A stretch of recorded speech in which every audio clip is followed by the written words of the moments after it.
मध्य प्रदेश के बुरहानपुर जिले में एक औरत ने कथित तौर पर अपने प्रेमी के साथ मिलकर अपने पति की हत्या कर दी और फिर उसके खून से लथपथ शरीर को दिखाने के लिए उसे वीडियो कॉल किया। 18 अप्रैल को इंदौर इच्छापुर हाईवे पर ITI कॉलेज के सामने मेन रोड के पास झाड़ियों में एक नौजवान की बॉडी मिलने के बाद इस मर्डर का पता चला। विक्टिम की पहचान शाहपुर के राहुल के तौर पर हुई। उसकी बॉडी पर कई गंभीर चोटें थीं, जिससे यह पता चलता है कि उसकी मौत बहुत ही हिंसक तरीके से हुई थी। शुरुआती पोस्टमार्टम रिपोर्ट से यह कंफर्म हो गया कि चोटें जानलेवा थीं, जिसके बाद पुलिस ने हत्या का केस दर्ज किया और एक डिटेल्ड इन्वेस्टिगेशन शुरू की। बुरहानपुर के SP देवेंद्र कुमार पाटीदार ने एक प्रेस कॉन्फ्रेंस में इस केस की डिटेल्स बताई। एडिशनल SP अंतर सिंह कनेश और सिटी SP गौरव पाटिल की गाइडेंस में एक स्पेशल टीम बनाई गई, जिसमें शिकारीपुरा पुलिस स्टेशन के इंचार्ज इन्वेस्टिगेशन को लीड कर रहे थे। मर्डर की रात से ही राहुल की बीवी पर शक गहराने लगा, जो उस रात से गायब थी। पुलिस ने जल्द ही युवराज नाम के एक आदमी को डिटेन कर लिया, जिसका राहुल की बीवी के साथ रोमांटिक रिलेशन माना जा रहा था। इंटेरोगेशन के दौरान युवराज ने राहुल को मारने की कॉन्स्पिरेसी में शामिल होने की बात कबूल कर ली। उसने पुलिस को बताया कि राहुल की बीवी ने उसे 12 अप्रैल की शाम 8 से 8:30 बजे के बीच वीडियो कॉल किया था, जिसमें उसने राहुल की खून से लथपथ बॉडी दिखाई और कंफर्म किया कि मर्डर हो चुका था। इसके तुरंत बाद वह एक नाबालिग लड़के और ललित नाम के एक और आदमी के साथ उज्जैन भाग गई।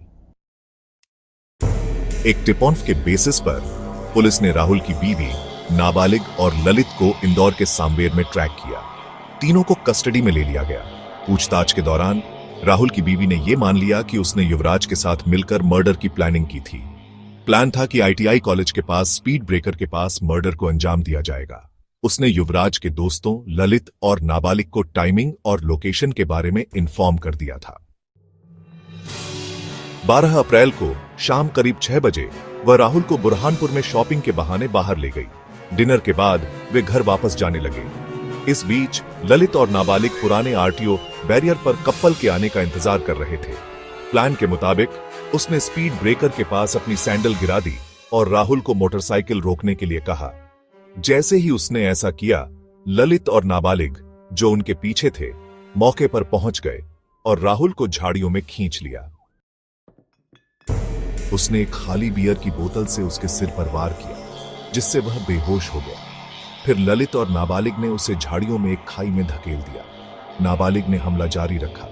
राहुल के सिर पर एक और बोतल फोड़ी और एक तेज हथियार से उसकी गर्दन, छाती, बाहों और पेट में कई बार वार किए। ललित ने भी उसे कई बार चाकू मारा, ये इंश्योर करने के लिए कि उसकी मौके पर ही मौत हो जाए। क्राइम करने के बाद तीनों रावर रेलवे स्टेशन पहुंचे, इटारसी के लिए ट्रेन पकड़ी और बाद में उज्जैन की तरफ एक बस ली। पूरी घटना के दौरान राहुल की बीवी, युवराज, ललित और नाबालिग फोन पर एक दूसरे के कांटेक्ट में रहे। पुलिस ने अब मर्डर के मामले में सभी 4 आरोपियों को गिरफ्तार कर लिया है। युवराज, ललित, नाबालिग और राहुल की बीवी। इन्वेस्टिगेशन अभी चल रही है।